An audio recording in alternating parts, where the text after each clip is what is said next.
جی ماشاءاللہ، ہمارا یہ سلسلہ یوٹیوب پر بھی لائیو دیکھا جا رہا ہے، عاشقان رسول وہاں پر بھی اپنے سوالات ہمیں بھیج رہے ہیں۔ ایک بھائی نے سوال بھیجا ہے کہ میں نے حفظ کیا ہے اور اب وہ حفظ میں کچھ ان سے کمزوری رہ گئی ہوگی، کہہ رہے ہیں میں اس کو دہرا رہا ہوں، دوبارہ یاد کر رہا ہوں، مجھ سے یاد نہیں ہو پا رہا، کوئی اس کا وظیفہ بتا دے کہ وہ دوبارہ مجھے اچھی طرح یاد ہو جائے۔ بادام کھائیں آپ، صحیح ہے؟ بادام کھانا کیسے کھانے اس کا طریقہ میں آپ کو عرض کرتا ہوں۔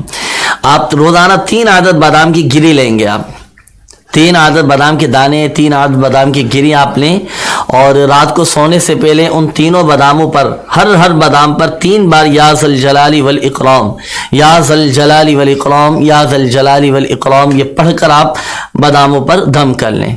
اچھا، آپ چونکہ 3 بادام پہ دم کیے آپ نے، 1 عدد بادام رات کو سونے سے پہلے کھائیں، دوسرا بادام صبح نہار منہ کھائیں، تیسرا بادام آپ کھائیں دوپہر کے وقت۔ یہ روزانہ آپ نے 3 باداموں پہ دم کرنا ہے اور تینوں ٹائم ایک دم کیا ہوا بادام کھائیں۔ حافظہ انشاءاللہ عز و جل تیز ہوگا، جو پڑھیں گے یاد کریں گے انشاءاللہ عز و جل ذہن میں نقش ہوگا۔ ایک یہ عمل ہوا۔ دوسرا یہ کہ جب آپ دہرائی کریں قرآن پاک کی، اس کو پڑھیں تو سبق یاد کرنے سے پہلے، قرآن پاک کی تلاوت کرنے سے پہلے آپ یہ دعا پڑھ لیا کریں، اللہم افتح علینا حکمتک وانشر علینا رحمتک یا ذا الجلال والاکرام۔ کیونکہ بزرگان دین فرماتے ہیں کہ دینی کتاب یا اسلامی سبق پڑھنے سے پہلے جو کوئی اس دعا کو پڑھ لیا کرے تو وہ سبق اسے ذہن میں نقش رہے گا۔ تو تلاوت کرنے سے پہلے آپ اس دعا کو پڑھا کریں، انشاءاللہ عز و جل جو آپ پڑھیں گے یاد کریں گے آپ کے ذہن میں نقش ہو جائے گا۔ یہ ان وظائف پر بھی آپ نے عمل کرنا ہے، اور روزانہ آپ تلاوت قرآن کا سلسلہ جاری رکھیے، پڑھتے رہیے، انشاءاللہ عز و جل اللہ پاک کی رحمت سے آپ کی منزل یہ مضبوط ہو جائے گی۔ اسی طرح ایک سیدہ ہیں، وہ سوال کر رہی ہیں کہ میرے والد صاحب کی بیماری ایسی ہے کہ وہ ڈاکٹر اس کا علاج بتا نہیں پا رہے، وہ بیماری دریافت نہیں ہو پا رہی، کیا بیماری ہے؟ تو اس کا کوئی روحانی علاج بتائیں۔ اللہ پاک شفا عطا فرمائے۔ ایسا عمل میں آپ کو عرض کرتا ہوں کہ کیسی ہی بیماری کیوں نہ ہو، انشاءاللہ عز و جل شفا حاصل ہوگی اللہ پاک کی رحمت سے۔ بلکہ وہ عمل ایسا ہے، وہ وظیفہ ایسا ہے ناظرین کہ جو یہ پڑھے تو انشاءاللہ عز و جل اسے شفا حاصل ہوگی، اور موت کے سوا ہر بیماری کے لیے مفید ہے، اللہ کے حکم سے شفا حاصل ہوگی۔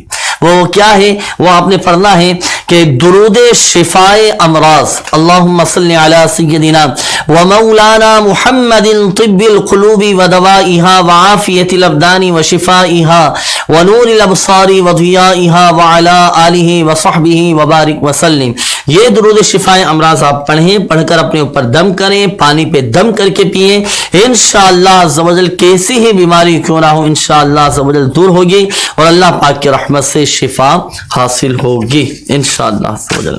فیس بک پر بھی ایک سوال آیا، کہہ رہے ہیں کہ گھر میں لڑائی وغیرہ کا، جھگڑوں کا ایک سلسلہ ہے، دعا کیجئے امن ہو، سکون ہو، اس کا کوئی روحانی علاج بھی بتا دیجیے۔ اللہ پاک آپ کے گھر کو امن و سکون کا گہوارہ بنائے، گھر کے لڑائی جھگڑے ختم ہو جائیں، گھر میں امن و سکون قائم ہو۔ وظیفہ پیارے آقا مدینے والے مصطفیٰ صلی اللہ تعالی علیہ وآلہ وسلم کی بارگاہ میں خشوع و خضوع کے ساتھ سلام عرض کریں، السلام علیکہ ایھا النبی ورحمۃ اللہ وبرکاتہ کہیں، اور پھر ایک بار سورۃ الاخلاص قل هو اللہ احد یہ آپ ایک مرتبہ پڑھ لیجئے، انشاءاللہ عز و جل گھر کے لڑائی جھگڑے بھی ختم ہوں گے، گھر میں امن و سکون قائم ہوگا، گھر میں سلامتی قائم ہوگی، اور الحمدللہ عز و جل اس کا دوسرا فائدہ یہ ہوگا کہ آپ کے روزی میں، آپ کے روزگار میں، آپ کے جائز کاروبار میں، آپ کے گھر میں برکتیں رہیں گی، اور گھر کی تنگ دستی اور تنگیاں وہ سب الحمدللہ عز و جل دور ہوتی چلی جائیں گی۔ تو وظیفہ ایک ہے،